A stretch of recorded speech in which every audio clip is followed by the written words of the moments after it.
In our first example, let's look at the Hearing Solutions website, lovely designed by Leverage IT. Now, they're letting customers know that their clinics are closed with a small, unobtrusive bar at the top. Setting it up is actually pretty easy. They're using a plugin called Top Bar. To get started, you would install this plugin like any other.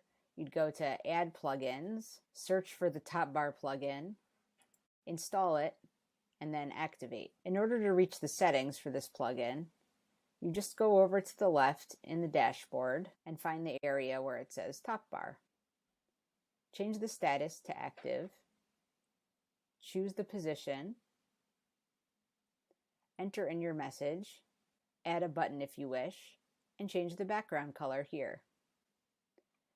If you want, the Pro version gives you a few more options and it costs $16 a year.